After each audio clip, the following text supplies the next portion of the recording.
Hello दोस्तों, और स्वागत है आपका मेरे इस चैनल केसरी काजल पोइट्री वर्ल्ड में। राधे राधे दोस्तों। आज के इस एपिसोड में मैं आपको ये बताना चाहती हूँ कि राधा ने कृष्ण से और कृष्ण से राधा ने विवाह क्यों नहीं किया, क्योंकि वो दोनों कभी एक दूसरे से अलग थे ही नहीं। जब विरह की बारी आई और अंतिम क्षणों में जब राधा और कृष्ण एक बार मिलने गए तो राधा ने कृष्ण से पूछा कि कृष्ण मुझसे विवाह क्यों नहीं करोगे। तो फिर कृष्ण ने जवाब दिया, मतलब उन्होंने कुछ जवाब नहीं दिया, वो पीछे राधा से उल्टी तरफ मुंह करके खड़े हो गए। फिर राधा ने बोला, मुझे माफ़ कर दो कान्हा, मैं तुम्हारे लायक नहीं हूँ, मैंने तुमसे अपने प्रेम को विवाह में बदलने की बात की।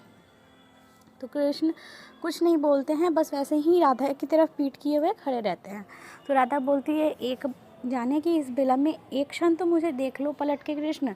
जब कृष्ण पलटते हैं तो वो पूरी तरह राधा बन चुके होते हैं, मतलब कृष्ण और राधा में कोई अंतर ही नहीं रहता है। तो कृष्ण बोलते हैं राधा से, हे राधे, विवाह करने योग्य दो लोगों की ज़रूरत होती है, दो मनुष्यों का होना ज़रूरी होता है, दो प्राणियों का होना ज़रूरी होता है, किंतु हम दोनों तो एक ही हैं। मुझ में और तुम में कोई अंतर नहीं है। तुम अपनी आँखों से देखो कि मैं बिल्कुल तुम्हारे जैसा ही हूँ, और तुम खुद को शीशे में देख लो कि तुम कैसी लग रही हो। मतलब हम दोनों बिल्कुल अलग नहीं हैं, हम दोनों एक ही हैं, इसलिए हमारा विवाह संभव नहीं है। और जहाँ तक की बात रही दोनों की विवाह अलग अलग लोगों से हुआ, तो इसके पीछे भी एक रोचक कथा है कि क्यों राधा रानी को किसी और से विवाह करना पड़ा और क्यों भगवान कृष्ण को किसी और से विवाह करना पड़ा।